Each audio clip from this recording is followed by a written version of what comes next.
Le rêve d'un homme ridicule. Dostoïevski. Traduit du russe par André Markovitz. Я узнал в прошлом ноябре. И именно 3 ноября. И с того времени я каждое мгновение мое помню. Я положил в эту ночь убить себя.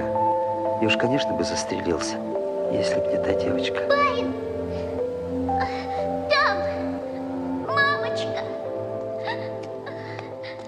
Барин! Барин! Je suis un homme ridicule. Maintenant, ils disent que je suis fou.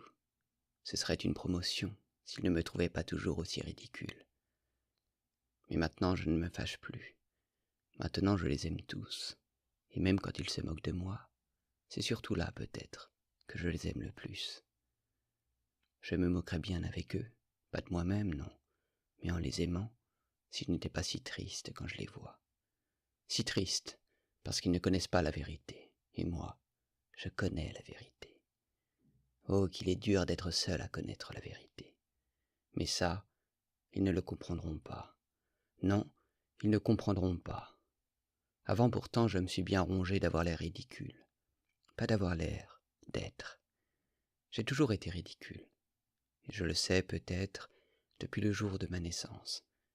J'avais 7 ans peut-être. Je savais déjà que j'étais ridicule. Après, je suis allé à l'école. Après, à l'université et quoi. Plus j'apprenais des choses, plus je n'en apprenais qu'une, que j'étais ridicule. Si bien qu'à la fin, toute ma science universitaire, pour moi, c'était comme si elle n'était là que pour une chose, pour me prouver et m'expliquer, au fur et à mesure que je l'approfondissais, que j'étais ridicule. Et la vie suivait la science, d'année en année. Je sentais grandir et se renforcer en moi cette conscience perpétuelle de mon air ridicule à tous les points de vue. Tout le monde s'est toujours moqué de moi.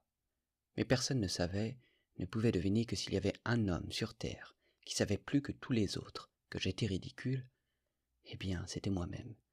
Et voilà bien ce que je trouvais le plus humiliant, qu'il ne le sache pas. Mais là, c'était ma propre faute.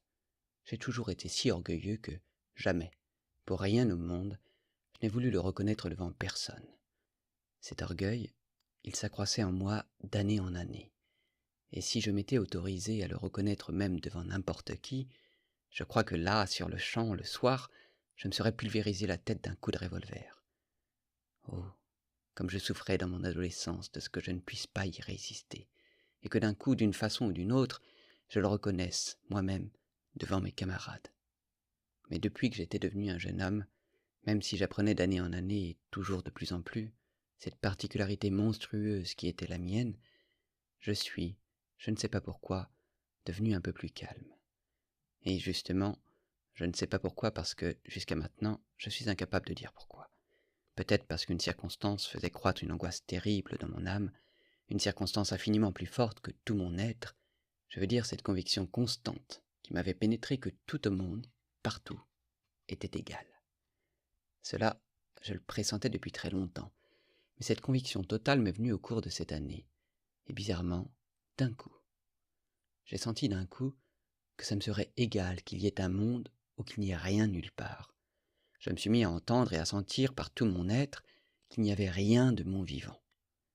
Au début, j'avais toujours l'impression que, par contre, il y avait eu beaucoup de choses dans le passé, mais après, j'ai compris que dans le passé non plus il n'y avait rien eu, que c'était juste, je ne sais pourquoi, une impression.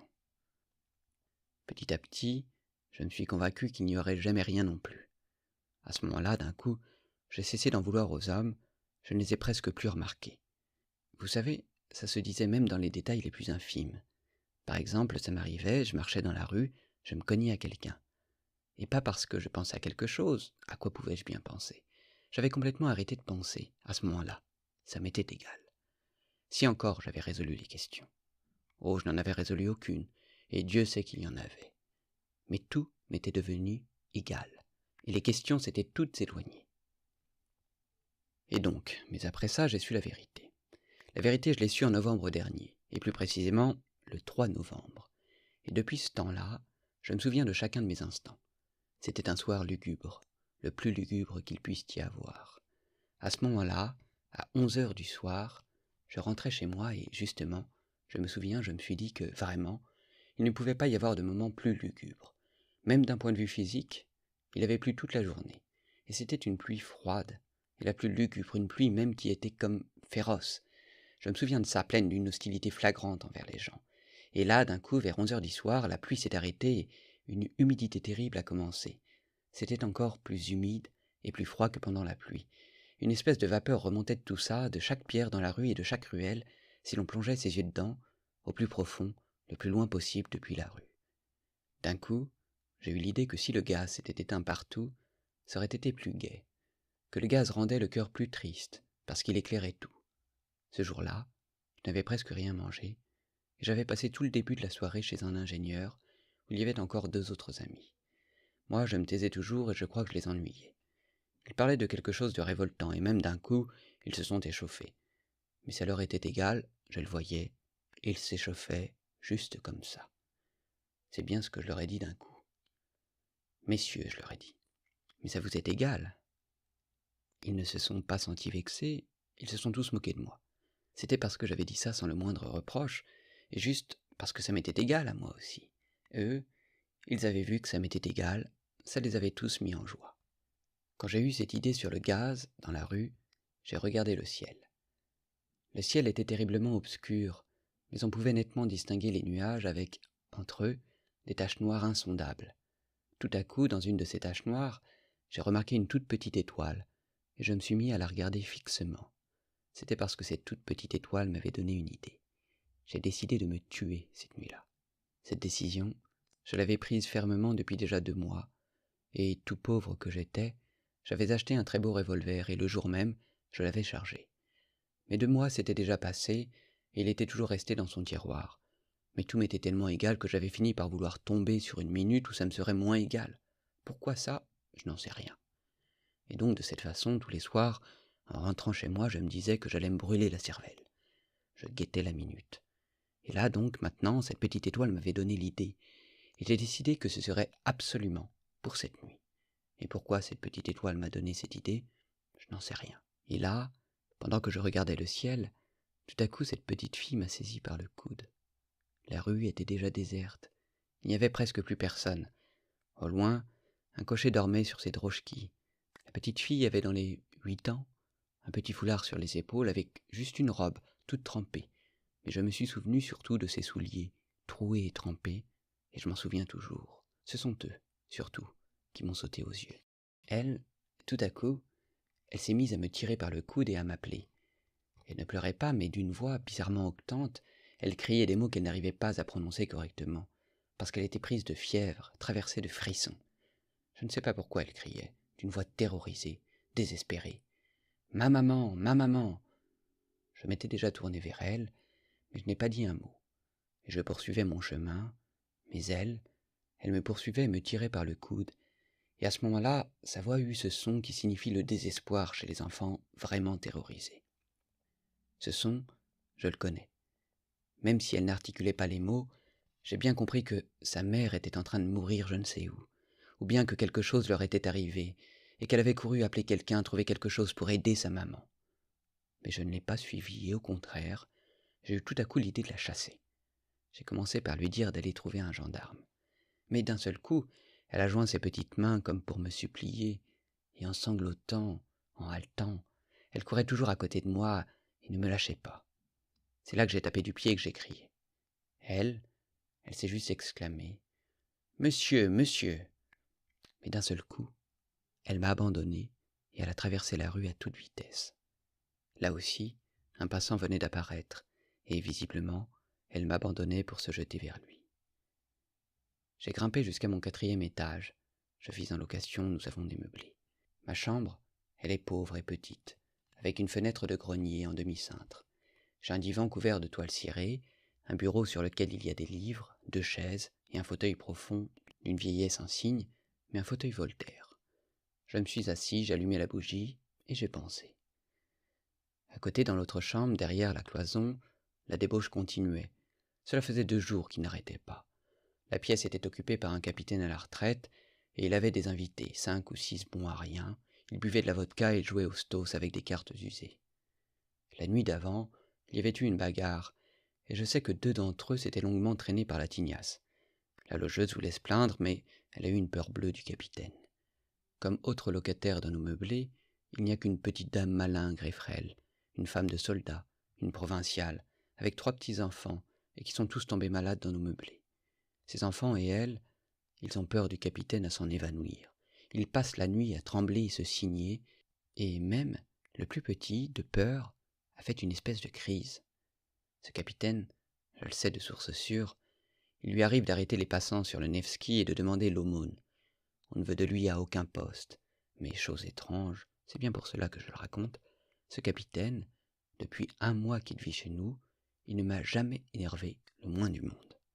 Évidemment, et dès le début, j'ai évité de le fréquenter, et puis il s'est vite ennuyé avec moi, mais il avait beau crier tant qu'il voulait derrière la cloison, et s'entasser autant qu'il voulait, moi, ça m'était toujours égal. Je reste toute la nuit dans mon fauteuil, et réellement, je ne les entends pas, tellement je les oublie. Parce que toutes les nuits, je ne dors pas, et jusqu'à l'aube, et voilà déjà 1 an que ça dure. Je passe toutes mes nuits devant mon bureau, dans mon fauteuil, et je ne fais rien. Les livres, je ne les lis que dans la journée. Je reste là et, même, je ne pense pas. C'est juste comme ça, quelques pensées errantes, et je les laisse errer. La bougie fond jusqu'au bout pendant la nuit. Je me suis assis à mon bureau sans faire de bruit. J'ai sorti le revolver, et je l'ai posé devant moi. Quand je l'ai sorti, je me souviens, je me suis demandé « Oui ?» et je me suis répondu d'une manière absolument affirmative « Oui ». C'est-à-dire que j'allais me tuer. Je savais que cette nuit-là, j'allais me tuer à coup sûr. Mais combien de temps j'allais encore rester devant mon bureau jusqu'à ce moment-là, cela, je n'en savais rien. Et bien sûr, je me serais tué sans cette petite fille.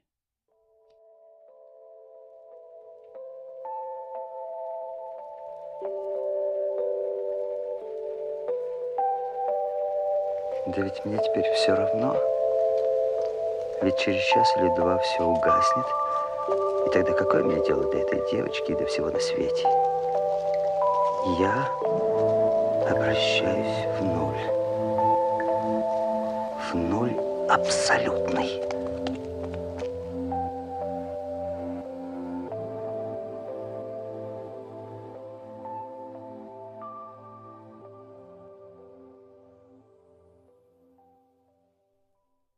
Vous comprenez, bien sûr, que ça m'était égal, mais la douleur, par exemple, je la ressentais.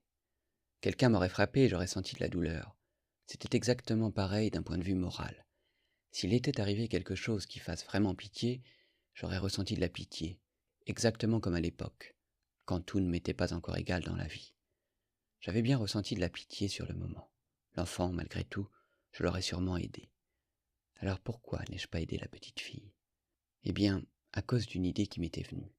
Quand elle me tirait et qu'elle m'appelait, tout à coup, une question avait surgi devant moi, une question que je ne pouvais pas résoudre. La question était oiseuse, mais je me suis fâché. Si je me suis fâché, c'est suite à cette conclusion que, si j'avais pris ma décision de me suicider cette nuit, alors tout devait m'être égal dans le monde, à ce moment-là plus encore que jamais. Pourquoi donc avais-je tout à coup senti que ça ne m'était pas égal, et que j'avais pitié de la petite fille?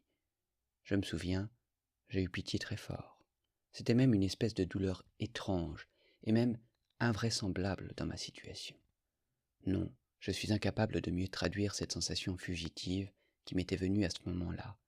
Mais cette sensation s'est encore prolongée chez moi, quand je m'étais déjà assis devant le bureau, et j'étais très agacé, comme jamais depuis longtemps. Les réflexions suivaient les réflexions. Il m'apparaissait clairement que, si je suis un homme, et pas encore du rien, et tant que je ne suis pas devenu du rien, je vis, et donc je suis capable de souffrir, d'éprouver de la colère ou de la honte pour mes actes. Bon, mais pourtant si je me tue, par exemple dans 2 heures, alors qu'est-ce qu'elle me fait, la petite fille? Et quelle importance dans ce cas-là, la honte, et tout ce que vous voulez au monde? Je deviens du rien total. Et est-ce que réellement la conscience du fait que dans un instant je cesserais complètement d'exister, et donc que rien n'existerait, ne pouvait pas avoir la moindre influence sur cette sensation de pitié pour la petite fille, et cette sensation de honte après l'infamie que j'avais commise? parce que c'est bien pour cela que j'avais tapé des pieds et que j'avais crié d'une voix hystérique sur cette malheureuse enfant, parce que, n'est-ce pas, non seulement tiens, je ne ressens aucune pitié, mais même si je commets une infamie inhumaine maintenant, j'ai le droit parce que d'ici 2 heures tout sera éteint. Vous me croyez que c'est pour cela que j'ai crié? Pour moi maintenant, c'est presque une certitude. Je me représentais clairement que maintenant, la vie et le monde étaient comme dépendants de moi. On peut même le dire de cette façon que, maintenant, le monde, c'est comme s'il n'était fait que pour moi seul. Je me tue, et le monde n'existe plus, du moins pour moi. Sans parler déjà de ce fait que, peut-être, c'est vrai qu'il n'y aura rien pour personne après moi. Et le monde entier, à peine ma conscience sera éteinte, s'éteindra tout de suite comme un spectre, un attribut de ma seule conscience, et cessera d'être parce que peut-être, ce monde, dans son ensemble, et tous ces hommes, au fond, ils sont juste moi seul. Je me souviens qu'en réfléchissant dans mon fauteuil, je retournais toutes ces nouvelles questions qui se pressaient les unes après les autres dans une direction même complètement différente, et j'inventais des choses vraiment inattendues. Par exemple, cette réflexion étrange m'est venue tout à coup que si j'avais vécu auparavant sur la Lune ou sur Mars, et que j'y ai commis l'acte mais le plus honteux et le plus déshonorant qui puisse seulement s'imaginer, et si, là-bas, pour cet acte, on m'avait avili et déshonoré comme on ne peut le ressentir et se l'imaginer qu'en rêve, dans un cauchemar, et si me retrouvant après sur Terre, j'avais conservé la conscience de mon acte sur telle autre planète, et que de plus, j'ai su que jamais plus et pour rien au monde je n'y retournerais, eh bien, en regardant la Lune depuis la Terre, est-ce que oui ou non, ça me serait encore égal?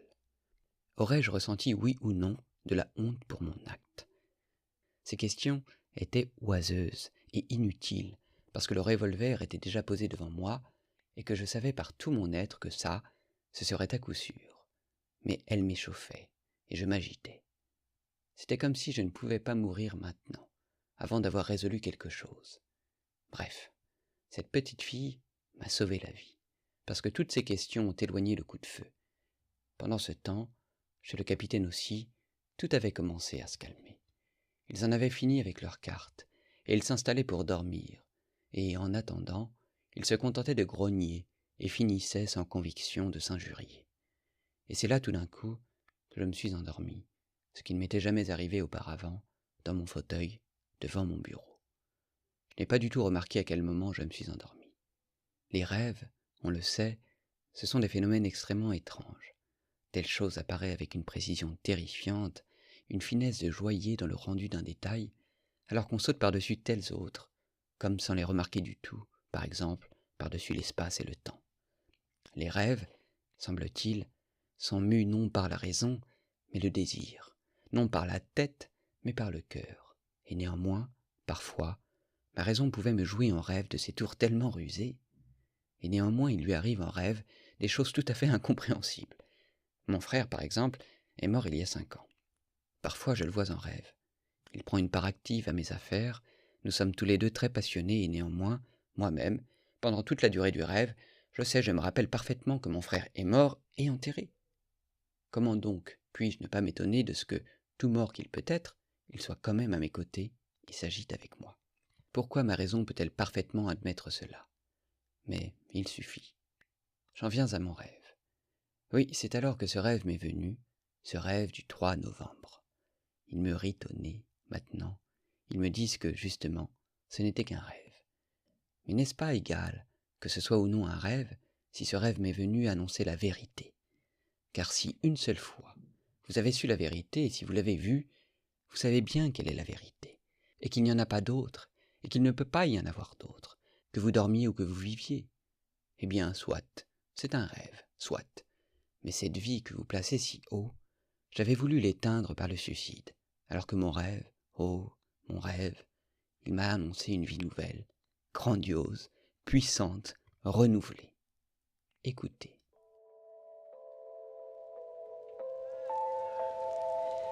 А ведь жизнь и мир теперь от меня зависят. Застрелюсь, и мира не будет, по крайней мере, для меня.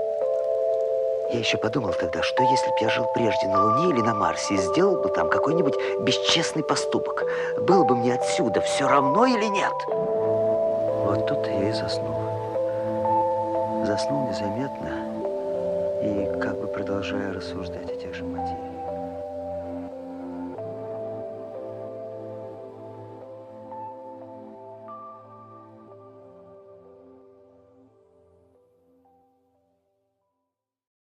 J'ai dit que je m'étais endormi sans m'en rendre compte, et même comme en continuant à réfléchir sur les sujets qui m'occupaient. D'un coup, j'ai rêvé que je prenais le revolver et que, toujours assis, je le pointais directement sur mon cœur. Mon cœur et pas ma tête. Moi, avant, j'avais décidé d'une façon définitive de me tirer une balle dans la tête, et plus précisément dans la tempe droite. L'ayant pointé sur ma poitrine, j'ai attendu une seconde ou deux, et ma bougie, le bureau et le mur devant moi se sont tout à coup mis à bouger, à tanguer. Je me suis dépêché de tirer. En rêve, il vous arrive de tomber d'une hauteur, ou bien on vous égorge, ou l'on vous bat, mais vous ne sentez jamais de douleur, sauf si réellement vous-même, d'une façon ou d'une autre, vous vous cognez dans votre lit, auquel cas vous sentirez de la douleur et cette douleur, presque toujours, vous réveillera. C'était pareil dans mon rêve. Je ne sentais aucune douleur, mais il m'a paru que ce coup de feu avait tout bouleversé en moi, et que tout s'était éteint d'un coup, et que tout autour de moi était devenu terriblement noir. Je suis comme devenu aveugle et muet, et me voici couché sur quelque chose de dur, tendu de tout mon long, raide. Je ne vois rien et je ne peux plus faire le moindre mouvement. Autour de moi, on marche, on crie. J'entends la basse du capitaine, les glapissements de la logeuse, et puis d'un coup, une autre interruption, et me voici déjà porté dans un cercueil fermé. Et je sens le tangage du cercueil, et je réfléchis à cela, et tout à coup, pour la première fois, je suis stupéfié par l'idée que, c'est-à-dire, je suis mort, mort complètement. C'est une chose que je sais et dont je ne doute pas. Je ne vois pas, et je ne bouge pas, et néanmoins, je sens, et je réfléchis. Je m'habitue très vite à cet état de fait, et très normalement, comme dans les rêves, j'accepte la réalité sans discussion. Et voilà qu'on m'enfouit dans la terre.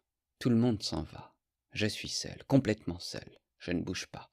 Toujours, avant, dans la vie, quand je me représentais qu'on m'enterrait, en fait, je n'associais à la tombe qu'une seule sensation, celle du froid et de l'humidité. C'était pareil ici. Je sentis que j'avais très froid, surtout au bout de mes orteils, mais je ne sentis rien d'autre. J'étais allongé et, bizarrement, je n'attendais rien, admettant sans discussion qu'un mort n'a rien à attendre.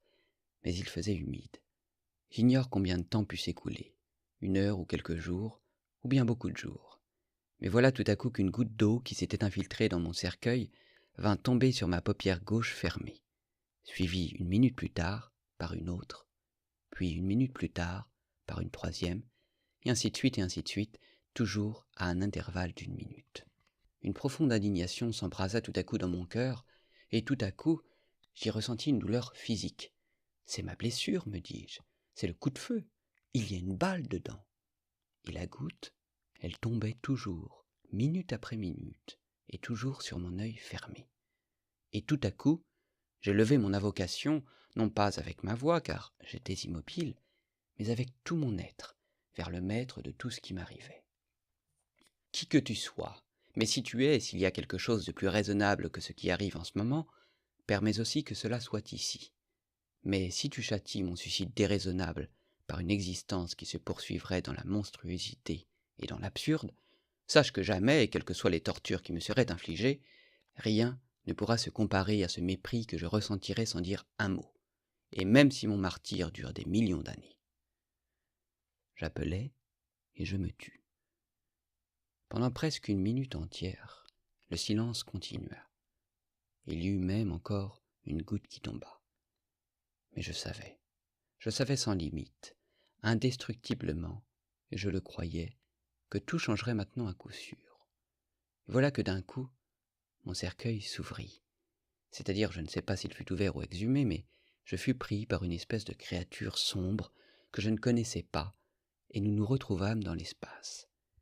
Tout à coup, mes yeux virent. C'était une nuit profonde. Jamais il n'y avait eu pareille obscurité. Nous volions dans l'espace déjà loin de la terre. Je ne posais aucune question à celui qui me portait. J'attendais dans mon orgueil. Je m'assurais que je n'avais pas peur, et je me figeais d'extase à cette idée que je n'avais pas peur. Je ne me rappelle plus combien de temps nous volâmes, et je n'arrive pas à me représenter.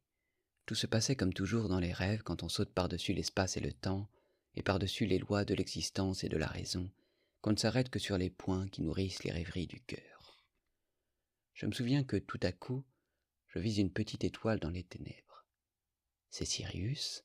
demandai-je tout à coup, incapable de me retenir parce que je ne voulais rien demander. Non, c'est l'étoile que tu as vue entre les nuages quand tu rentrais chez toi, me répondit l'être qui m'emportait.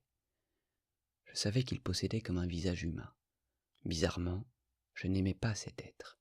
Je sentais même une répulsion profonde. J'attendais le néant total. Je m'étais tué pour cela. Et voilà que j'étais entre les mains de cet être, pas humain, bien sûr, mais qui était, qui existait.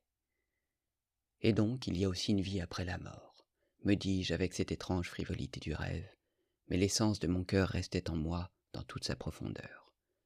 Et s'il faut être encore une fois, me disais-je, et vivre encore par l'implacable volonté de je ne sais qui, alors je ne veux pas qu'on triomphe de moi et qu'on m'humilie. Tu sais que j'ai peur de toi, et c'est pour cela que tu me méprises, dis-je d'un coup à mon compagnon, incapable de me retenir d'une question humiliante qui contenait un aveu, et ressentant au fond du cœur, comme la piqûre d'une épingle, toute mon humiliation. Il ne répondit pas à ma question, mais je sentis d'un coup qu'on ne me méprisait pas, et qu'on ne se moquait pas de moi, et même qu'on ne me plaignait pas, mais que le chemin avait un but inconnu et secret, qui ne me concernait que moi seul. La peur grandissait dans mon cœur. Quelque chose, d'une façon muette mais douloureuse, se communiquait à moi et semblait me pénétrer. Nous volions dans des espaces obscurs et inconnus. Depuis longtemps, je ne voyais plus de constellations que l'œil reconnaissait. Je savais qu'il existe des étoiles dans l'espace céleste dont les rayons ne parviennent sur la Terre qu'après des milliers ou des millions d'années. Peut-être volions-nous dans ces espaces. J'attendais quelque chose dans une angoisse terrible et qui me torturait le cœur. Et tout à coup, une espèce de sentiment connu, et appelant au plus haut point, me bouleversa. Je vis tout à coup notre soleil. Je savais que ça ne pouvait pas être notre soleil, qui a donné naissance à notre Terre, et que nous étions à une distance infinie de notre soleil. Mais je reconnus, je ne sais pas pourquoi, par toutes les fibres de mon être, que c'était un soleil exactement pareil au nôtre, sa réplique et son double. Une sensation douce, appelante, retentit dans mon âme comme une extase. La force d'une lumière originelle, de cette lumière qui m'avait mis au monde, se répandit dans mon cœur et le ressuscita, et je ressentis la vie d'avant, pour la première fois après ma tombe. Mais si c'est le soleil, si c'est un soleil absolument pareil au nôtre, m'écriai-je, alors où est la terre ? Et mon compagnon me montra cette petite étoile qui luisait dans le noir d'un éclat d'émeraude. Nous volions droit vers elle. Et des répétitions pareilles sont donc possibles dans l'univers, et c'est donc ça la loi de la nature.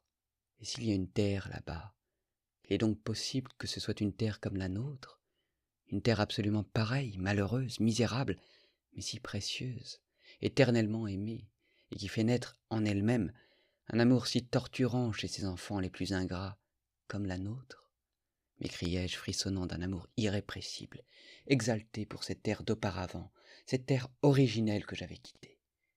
L'image de la pauvre petite fille que j'avais offensée fusa devant mes yeux. « Tu verras tout, » répondit mon compagnon. Une sorte de tristesse se fit entendre dans sa voix.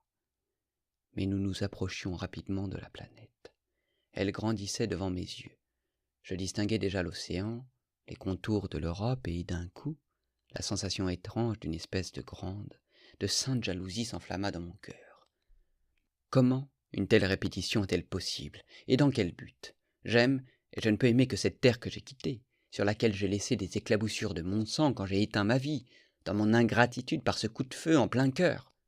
Mais jamais, jamais je n'ai cessé de l'aimer, cette terre, et même, l'autre nuit peut-être, quand je la quittais, je l'aimais d'une façon encore plus douloureuse.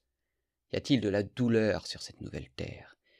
Sur notre terre, nous ne pouvons vraiment aimer qu'avec la douleur, et seulement par la douleur. Sinon, nous ne savons pas aimer. Nous ne connaissons pas d'autre amour. Moi, pour aimer, je veux de la douleur. J'ai soif, là, maintenant, en m'inondant de larmes, de n'embrasser que cette terre que j'ai quittée. Et je ne veux pas de la vie. Je ne l'accepte sur aucune autre. Mais mon compagnon m'avait déjà quitté.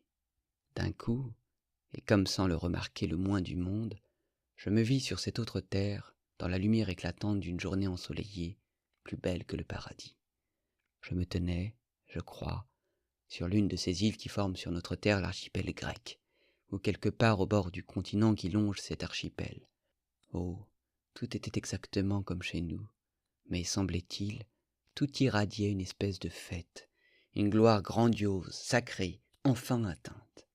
Une mer d'émeraude caressante clapotait doucement sur la rive et l'embrassait avec amour, un amour évident, visible, presque conscient.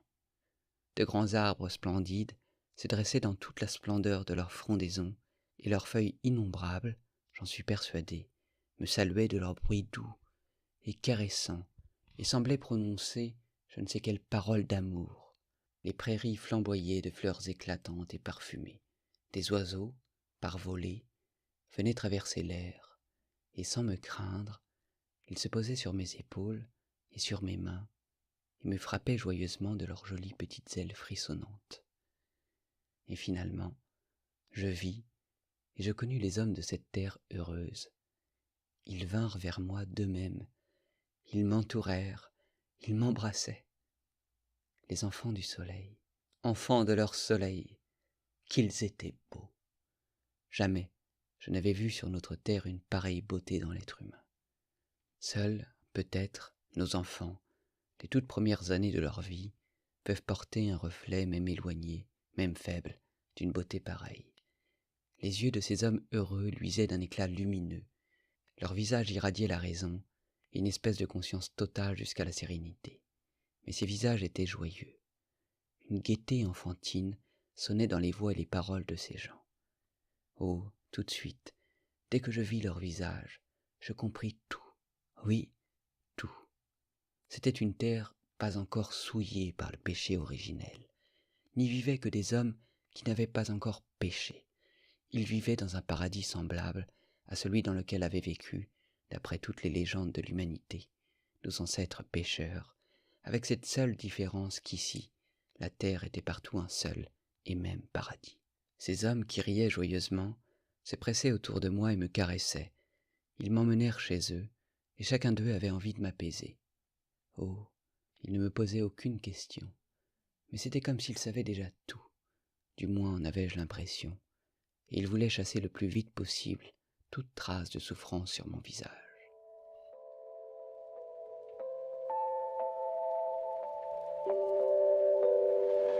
Я тогда же, при первом взгляде на их лица, понял все. Все! Это была земля, не оскверненная грехопадением. На ней жили люди, не согрешившие. Я видел их сам, их познал. Я любил их, и я страдал за них потом.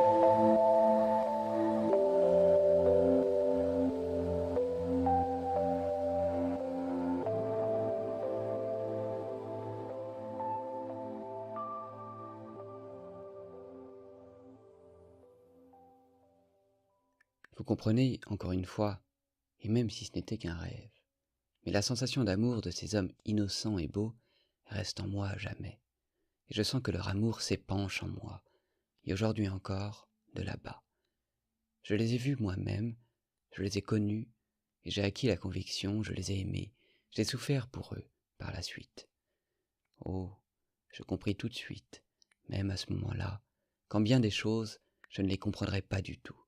Moi, un progressiste russe contemporain, un sale pétersbourgeois, ça me restait une énigme, qu'ils sachent par exemple tant de choses, mais qu'ils ignorent tout de notre science. Mais je compris très vite que leur savoir, parfait, se nourrissait d'autres intuitions que les nôtres sur Terre, et que leurs aspirations aussi étaient toutes différentes. Ils ne désiraient rien, ils étaient en repos. Ils n'éprouvaient pas cette aspiration à connaître la vie que nous éprouvons nous-mêmes, parce que leur vie était toute plénitude. Mais leur savoir était plus profond et plus haut que celui de notre science. Car notre science cherche à expliquer la vie. Elle cherche à la saisir par la raison pour apprendre à vivre aux autres. Eux, même sans la science, ils savaient comment ils devaient vivre. Et cela, je le compris, mais je fus incapable de comprendre en quoi leur connaissance consistait. Ils me montraient leurs arbres, et j'étais incapable de comprendre le degré d'amour avec lequel ils les regardaient, comme s'ils parlaient avec des êtres qui leur étaient semblables. Et vous savez, je ne me tromperai pas peut-être si je dis qu'ils conversaient, Oui, ils avaient trouvé leur langue, et je suis convaincu que les arbres les comprenaient. Ainsi, regardaient-ils toute la nature. Les animaux qui vivaient avec eux dans la concorde ne les attaquaient pas et les aimaient, vaincus par leur amour.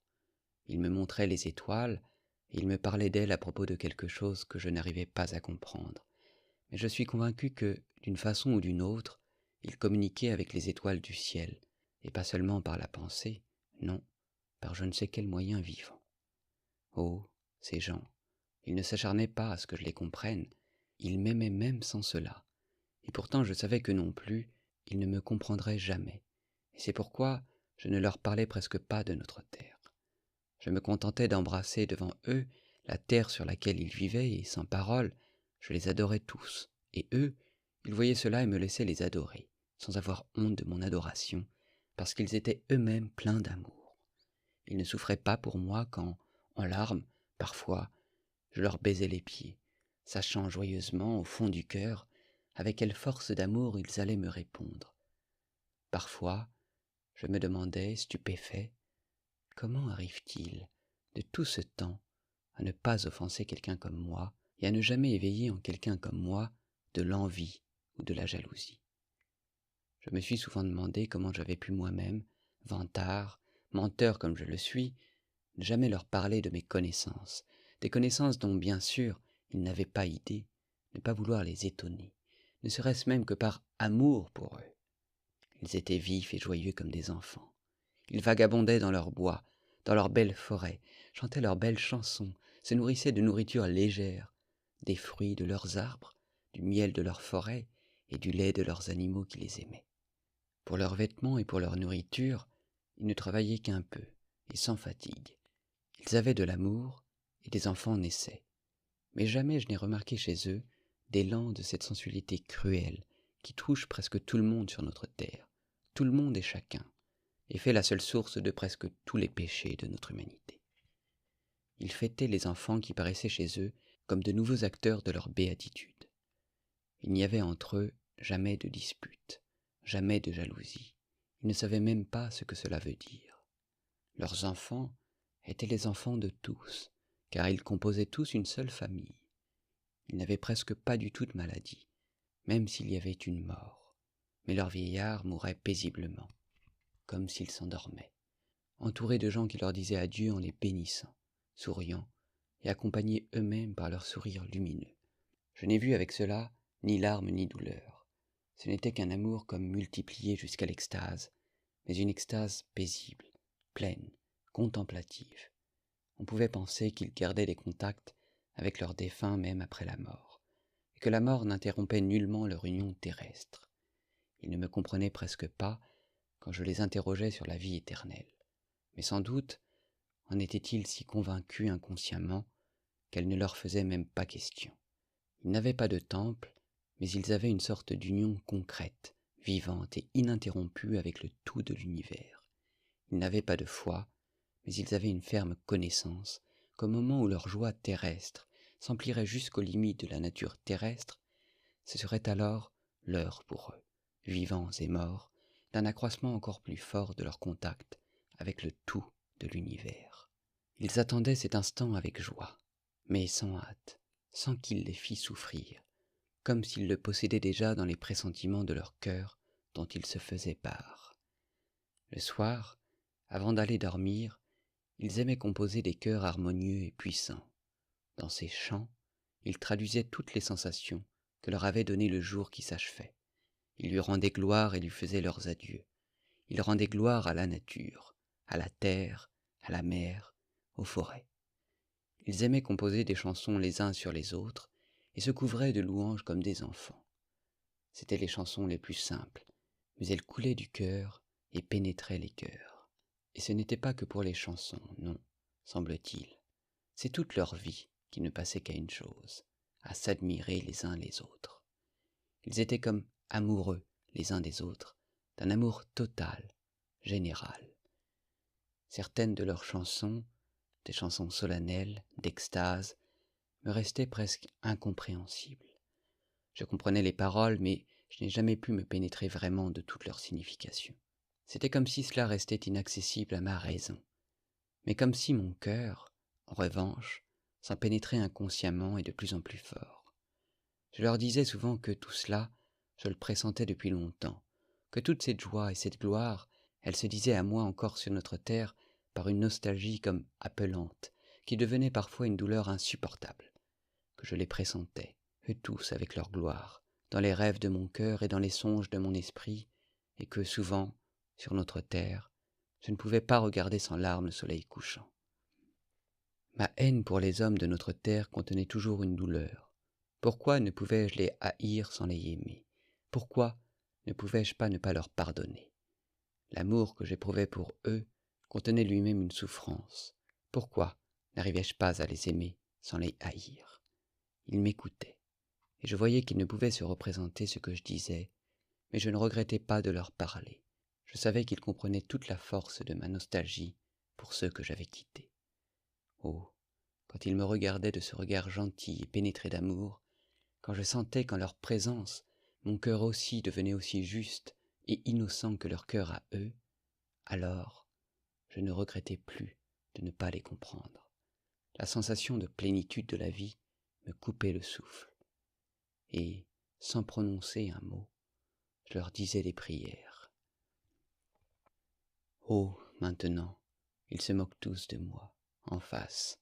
Ils m'assurent que même en rêve, on ne peut pas voir tous ces détails que je rapporte maintenant, que dans mon rêve, je n'ai ressenti qu'une simple sensation née du propre délire de mon cœur, et que les détails, je les ai inventés une fois que je me suis réveillé.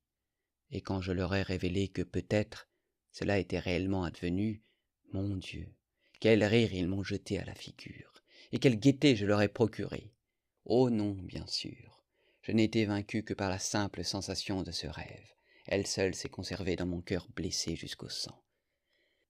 Mais les images réelles et les formes de mon rêve, c'est-à-dire celles que j'ai vues vraiment à l'heure où je dormais, étaient emplies d'une telle harmonie, elles étaient si belles, si envoûtantes et si vraies qu'à mon réveil, bien sûr, j'étais incapable de les incarner dans nos faibles paroles, si bien que réellement, elles devaient comme s'estomper dans mon esprit, et donc, réellement, peut-être, moi-même, sans en avoir conscience, j'étais obligé d'inventer les détails par la suite, et bien sûr, en les déformant, surtout avec mon désir passionné de les rapporter le plus vite possible, même n'importe comment. Mais comment pourrais-je ne pas croire que tout cela fût en réalité? C'était peut-être 1000 fois mieux, plus lumineux, plus pénétré de joie que je ne le raconte. Je veux bien que ce soit un rêve, mais tout cela ne pouvait pas ne pas être. Vous savez, je vais vous dire un secret. Tout cela, peut-être bien, c'était tout sauf un rêve, parce qu'il y a une chose qui s'y est passée, une chose vraie, jusqu'à une telle horreur qu'elle n'aurait pas pu me venir dans mon rêve. Je veux bien que ce rêve ait été le produit de mon cœur, mais est-ce que le cœur seul était capable de faire naître cette vérité abominable qui m'est advenue par la suite? Comment aurais-je pu inventer cela tout seul, ou le rêver avec mon cœur? Comment, mon cœur frivole, mesquin, comment ma raison insignifiante ont-ils pu s'élever jusqu'à une telle révélation de vérité?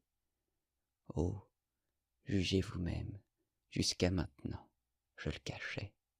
Mais maintenant, cette vérité, je vais la dire jusqu'au bout.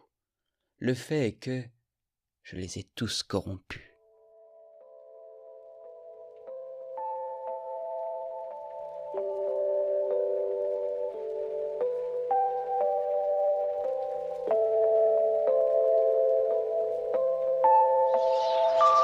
Неужели она такая же земля, как наша?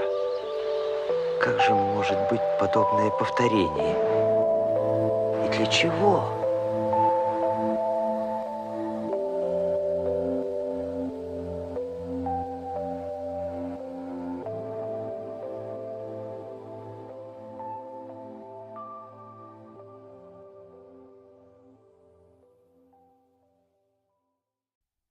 Oui, oui, à la fin, je les ai tous corrompus. Comment cela put se produire, je ne sais pas. Je ne m'en souviens plus très bien. Le rêve traversa des millénaires et ne me laissa que la sensation d'un tout. Je sais seulement que la cause du péché originel, c'était moi.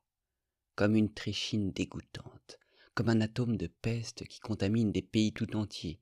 Ainsi, moi-même, j'ai contaminé toute cette terre qui, avant moi, vivait heureuse et sans péché. Ils apprirent à mentir, ils aimèrent le mensonge, ils connurent la beauté du mensonge.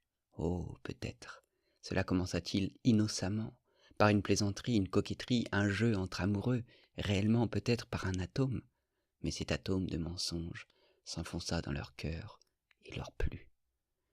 Puis, très vite, naquit la sensualité. La sensualité engendra la jalousie, la cruauté. Oh, je ne sais pas, je ne me souviens plus, mais très vite, le premier sang jaillit. Ils s'étonnèrent, ils furent horrifiés, et commencèrent à se disperser, se désunir. Parurent les alliances, mais cette fois, les uns contre les autres. Commencèrent les querelles, les reproches. Ils connurent la pudeur, et firent de la pudeur une vertu. Naquit la notion d'honneur, et chaque alliance hissa son propre drapeau. Ils torturèrent les animaux s'éloignèrent d'eux dans les forêts, et furent leurs ennemis. Commencèrent les luttes pour les séparations, l'autonomie, l'individualité, pour le mien et le tien. Ils parlèrent des langues différentes. Ils connurent la douleur et aimèrent la douleur. Ils eurent soif de souffrance, et dirent que la vérité ne pouvait être atteinte qu'à travers la souffrance. Alors parut la science. Quand ils devinrent méchants, ils parlèrent de fraternité, d'humanité, et comprirent ces idées. Quand ils devinrent criminels, ils inventèrent la justice, et s'imposèrent toute une série de codes pour la conserver. Et pour se conserver les codes, ils instaurèrent la guillotine. Ils ne se souvenaient qu'à peine de ce qu'ils avaient perdu, et ne voulaient même plus croire qu'un jour, ils avaient été innocents et heureux. Ils riaient même de la possibilité de ce bonheur passé, et ils l'appelaient un songe. Ils ne pouvaient même pas se le représenter en forme et en image, mais chose étrange et merveilleuse, ayant perdu toute foi dans leur bonheur passé, l'ayant traité de fable, ils voulurent tellement redevenir innocents et heureux, l'être une fois encore, qu'ils succombèrent devant le désir de leur cœur, comme des enfants, déifièrent ce désir, érigèrent des temples, et se mirent à prier leur propre idée, leur propre désir, tout en croyant pleinement, dans le même moment, qu'il était impossible et irréalisable, mais l'adorant jusqu'aux larmes et se prosternant devant lui. Et cependant, si seulement il leur avait été possible de recouvrer cet état d'innocence et de bonheur qu'ils avaient perdu, et si quelqu'un le leur avait montré d'un coup, une fois encore, et avait demandé s'ils voulaient le recouvrer, ils auraient sans doute refusé. Ils me répondaient « Tant pis si nous sommes faux, méchants, injustes.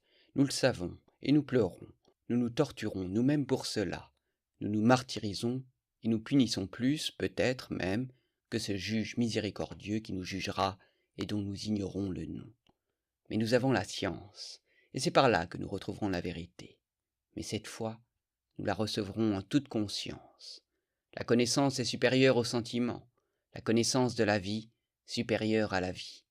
La science nous donnera la sagesse nous révélera les lois, et la connaissance des lois de la sagesse est supérieure à la sagesse. » Voilà ce qu'il disait, et après ces paroles, chacun s'aima plus que tous ses semblables. Et que pouvait-il faire d'autre? Chacun devint si jaloux de sa personne qu'il ne cherchait de toutes ses forces qu'à l'abaisser et la diminuer dans les autres. Et voyez là le but même de sa vie. L'esclavage parut, et même l'esclavage volontaire. Les faibles se soumettaient volontiers aux plus forts, dans le seul but que ceux-ci les aident à opprimer d'autres encore plus faibles.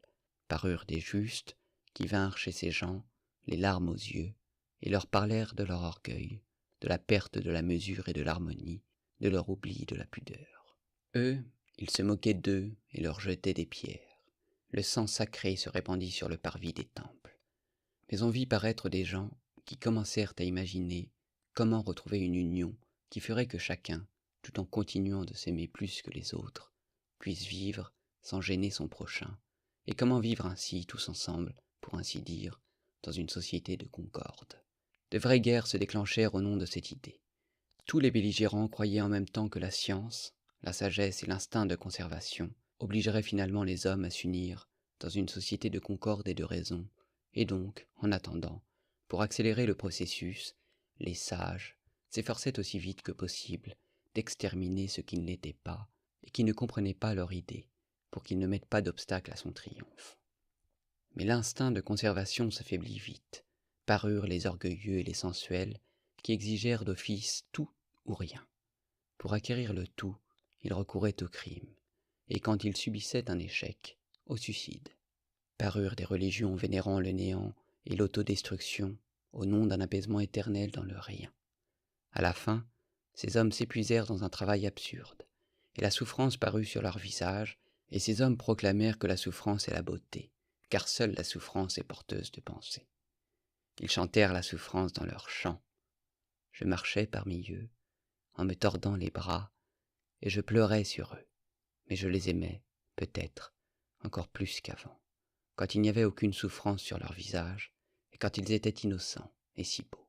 J'aimais leur terre qu'ils avaient souillée plus encore qu'au moment où elle était un paradis, et seulement parce que le malheur y était apparu. Hélas, j'avais toujours aimé le malheur et la douleur, mais seulement pour moi-même et sur eux, je pleurais, je les plaignais. Je tendais les bras vers eux, je m'accusais, me maudissais, me méprisais au désespoir. Je leur disais que tout cela, c'était moi qui l'avais fait, moi seul. C'est moi qui leur avais apporté la perversion, le poison, le mensonge. Je les suppliais de me clouer sur une croix. Je leur montrais comment faire une croix. Je ne pouvais pas, je n'avais pas la force de me tuer tout seul. Mais je voulais qu'ils m'infligent les supplices. J'avais soif de supplices. J'avais soif de répandre mon sang dans ces supplices jusqu'à la dernière goutte. Mais eux, ils ne faisaient que se moquer de moi. Et ils finirent par me prendre pour un innocent. Ils me justifiaient. Ils disaient qu'ils n'avaient reçu que ce qu'ils désiraient eux-mêmes, et qu'ils ne pouvaient pas ne pas y avoir ce qu'il y avait maintenant. À la fin, ils me dirent que je devenais dangereux, et qu'ils me mettraient dans un asile si je ne me taisais pas. Alors, la douleur pénétra dans mon âme avec une telle force que mon cœur se serra, et je sentis que j'allais mourir. Et là, et c'est là que je me suis réveillé. Неужели не все равно, сон это или нет, если этот сон возвестил мне истину?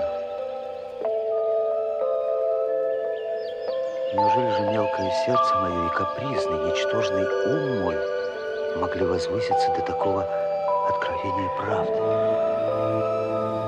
Я видел их сам,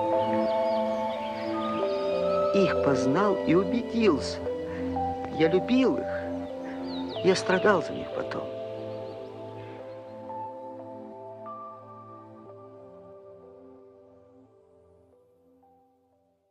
C'était déjà le matin, c'est-à-dire que l'aube n'avait pas encore paru, mais il était près de 6 heures.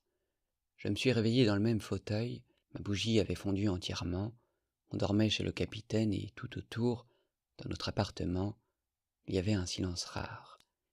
J'ai commencé par bondir, plein d'une surprise extrême. Jamais rien de pareil ne m'était arrivé, même jusqu'au détail, au petit rien.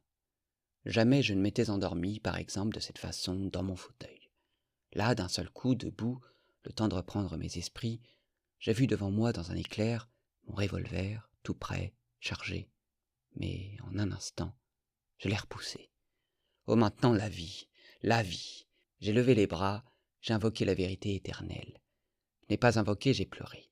L'exaltation. Une exaltation sans limite soulevait tout mon être. Oui, la vie. Et puis, le prêche. Le prêche, j'ai pris cette décision en 1 seconde. Et bien sûr, pour toute la vie. J'irai prêcher. Je veux prêcher. Quoi? La vérité. Car je l'ai vue. Je l'ai vue de mes yeux, vue dans toute sa gloire. Et donc, depuis ce temps, je prêche. Et puis, j'aime tous ceux qui se moquent de moi. Je les aime plus que les autres. Pourquoi, je ne sais pas. Je ne peux pas l'expliquer. Mais, soit. Ils disent que même maintenant, je m'y perds. C'est-à-dire que si je me suis tellement perdu maintenant, qu'est-ce donc qu'il en sera plus tard? Vérité vraie. Je m'y perds, et plus tard, peut-être, ce sera encore pire. Et bien sûr, je m'y perdrai plusieurs fois avant de trouver la façon dont il faut que je prêche, c'est-à-dire les paroles et les actes, parce que c'est une chose très difficile à accomplir. Moi, même aujourd'hui, je vois ça clair comme le jour. Mais écoutez, qui donc ne s'y perd pas? Et néanmoins, Tout le monde marche vers une seule et même chose. Du moins chacun essaie d'atteindre une seule et même chose, depuis le sage jusqu'au dernier brigand, seulement par des chemins différents. C'est une vieille vérité. Mais voilà ce qu'il y a de nouveau. C'est impossible que je me perde trop, parce que j'ai vu la vérité, parce que j'ai vu et que je sais que les hommes peuvent être beaux et heureux sans perdre le pouvoir de vivre sur la terre. Je ne veux pas et je ne peux pas croire que le mal soit l'état normal des hommes. Or, s'ils se moquent, c'est seulement de cette croyance-là. Mais comment pourrais-je ne pas croire? J'ai vu la vérité. Je ne l'ai pas inventée dans mon esprit. Je l'ai vue. Je l'ai vue et son image vivante a pour toujours empli mon âme. Je l'ai vue dans une plénitude si complète que je ne peux pas croire qu'elle puisse ne pas exister chez les hommes. Et donc, comment pourrais-je me perdre? Je peux m'écarter, bien sûr, et même plusieurs fois je parlerai peut-être même avec des mots qui ne seront pas à moi, mais pas longtemps. L'image vivante de ce que j'ai vu sera toujours avec moi. Elle me corrigera, elle me dirigera toujours. J'ai la fraîcheur, j'ai la vigueur, et je marche, même pour 1000 ans peut-être. Vous savez, je voulais même cacher au début que je les avais tous corrompus. Mais c'était une erreur. Tenez, la première erreur. Mais la vérité m'a chuchoté que je mentais. Et elle m'a préservé, elle m'a dirigé. Mais comment faire le paradis? Je ne sais pas, parce que je ne sais pas le dire avec des mots.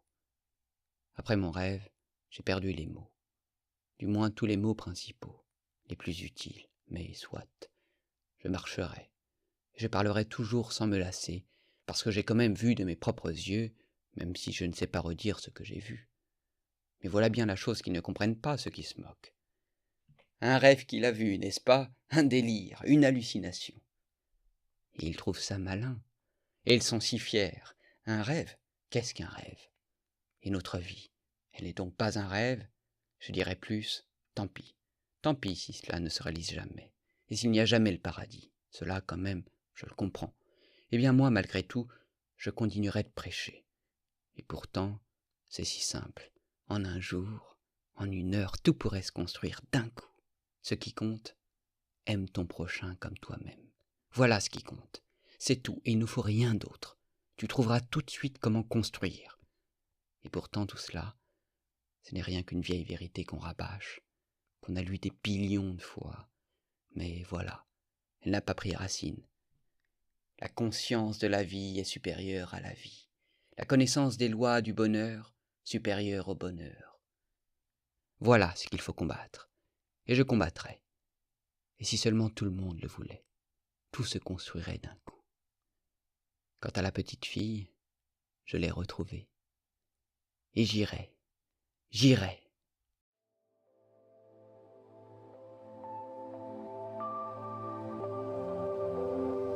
Сон, матенька мой. Et j'irai. Привет. Галлюцинации.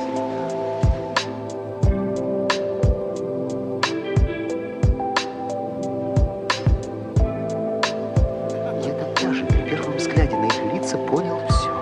Все. Et même si ce n'était qu'un rêve, Это была земля, не оскверненная грехопадением. На ней жили люди, не согрешившие. Я видел их сам, их познал. Я любил их и оставлял. même si ce n'était qu'un rêve. Et la sensation d'amour de ces hommes innocents et beaux reste en moi à jamais. Je sens que leur amour s'épanche en moi. Et aujourd'hui encore, de là-bas. Je les ai vus moi-même, je les ai connus, et j'ai acquis la conviction, je les ai aimés. J'ai souffert pour eux. Oh, je compris tout de suite, même à ce moment-là, quand bien des choses, je ne les comprendrais pas du tout. C'est impossible que je me perde trop, parce que j'ai vu la vérité. Сон, матенька мой. Привет. Галлюцинации. Parce que j'ai vu et que je sais que les hommes peuvent être beaux et heureux, sans perdre le pouvoir de vivre sur la terre. Mais comment pourrais-je ne pas croire? J'ai vu la vérité. Je ne l'ai pas inventée dans mon esprit. Je l'ai vue. Je l'ai vue et son image vivante a pour toujours empli mon âme. Je l'ai vue dans une plénitude si complète que je ne peux pas croire qu'elle puisse ne pas exister.